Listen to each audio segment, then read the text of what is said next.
Allow me first to introduce Teddy. Teddy Ruge is the co-founder of Project Diaspora.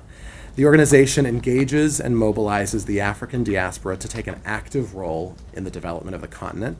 He's an advisor for a women's jewelry making cooperative in Kampala. He's a frequent contributor to several online publications.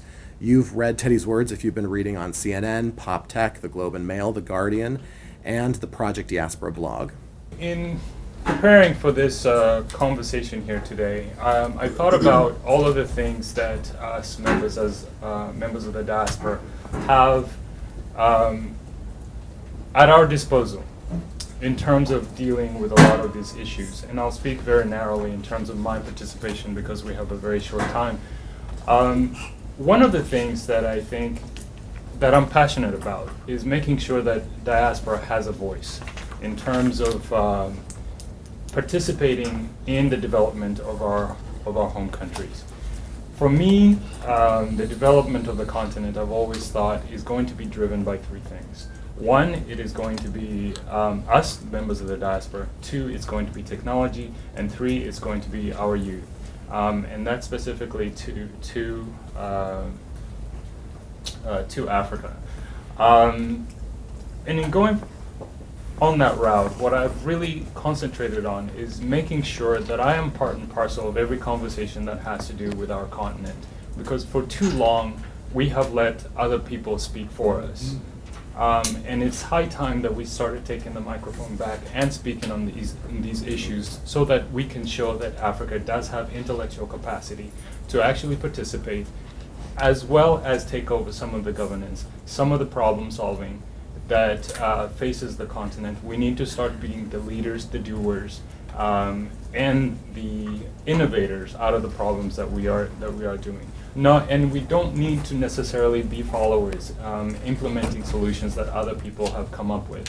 We also need to be people that innovate solutions that can be implemented across the globe. Because I follow an idiom that says, if it works in Africa, it works everywhere else.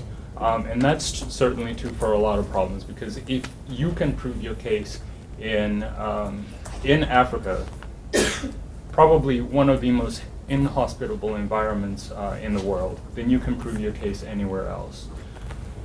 One of the things that got me passionate about solving global problems was last year we celebrated the 10th anniversary of the MDGs.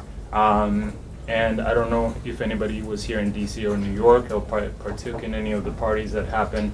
One of the things that I saw that was missing from that conversation was the voice of the poor.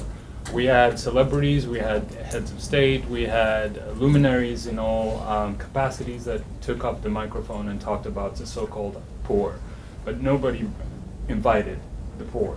They were subjects, they were numbers, they were figures, and they were invisible. So I wanted to know what kind of problem were they solving if they weren't really involving the people that are supposed to actually benefit from this. So what I did was I said, okay, fine. If you're not going to invite the poor to actually, partake in the caviar and wine, then I'm going to take the microphone directly to the village and see what they have to say about the MDGs and what it is that they know, and if at all they know anything about the MDGs. Because if you're going to actually solve a problem for somebody, they actually have to have the capacity to understand that they do have a problem, as opposed to you just saying, you have a problem, I'm going to solve it for you, but I'm not going to tell you what it is. How does that help you as a person? How does that help you, empower you for the rest of your life? So what we did, I organized, by mobilizing other members of the diaspora, of Uganda's diaspora, we put together a conference last November called Villages in Action. Some of you that follow me on Twitter might have heard of it. And we went deep in the village, told them what was happening and why we were coming to the village in the first place. Good enough that my mother is actually a leader in the community. She's a chief of the community, and I told her, and I said, Mom, first of all, do you know what the MDGs are? She says, what's that?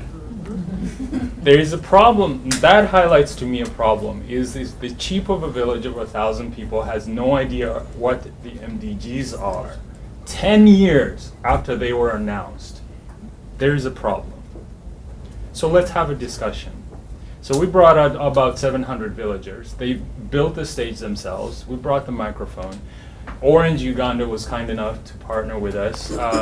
Business Fights Poverty was kind enough to partner with us. We dropped 12 megabit connection into the village that has no electricity, that has no running water, and that has no health clinic. And we said, let's have a conversation. What is it that you're doing in terms of development? What is it that gets you from point A to point B and to the next day, and to keep fighting and to keep making the world a better place? And what we found out is all the efforts that they were doing to making sure that their lives were marching in the correct order were really natural extensions of just trying to survive, because they knew that commerce drives everything that they needed to do. If I'm not making money, I can't buy XYZ because I need XYZ to do ABC. They could connect the dots, but they didn't have the opportunities of how. The other thing that we learned from the conference was that they realized that everything that they do is connected.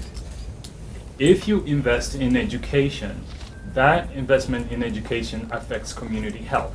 Community health affects the business in the community. Business in the community affects health, well-being, and education. Everything is interconnected.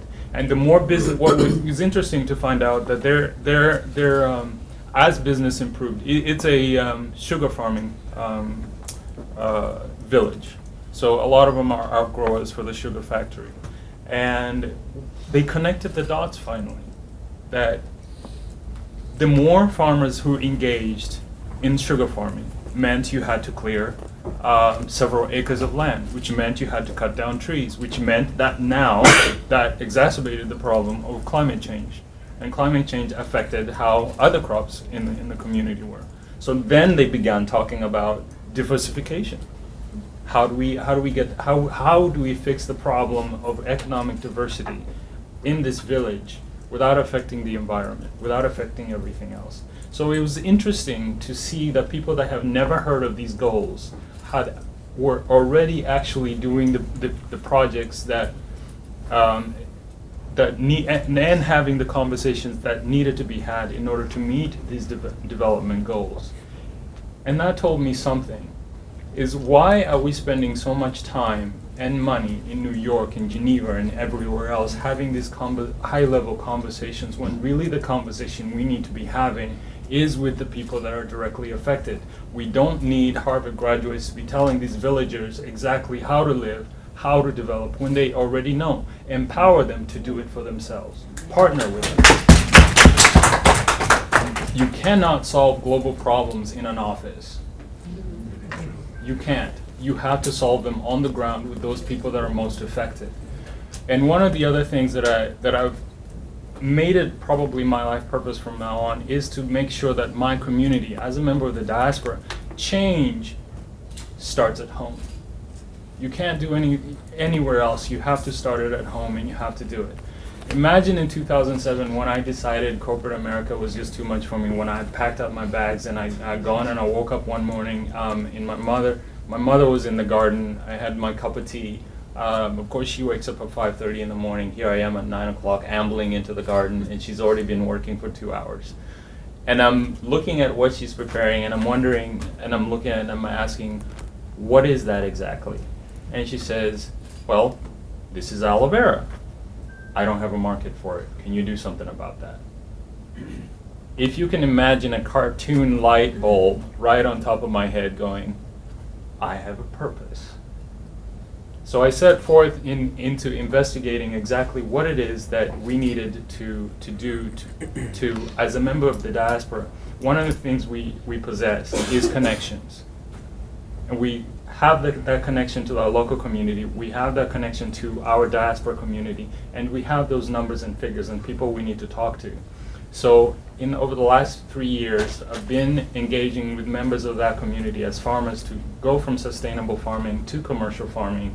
And so far, just to make a long story short and cut my time, We have we're engaging with over 150 farmers, and we have began exporting a crop called moringa, and we're doing value addition, and we're expanding.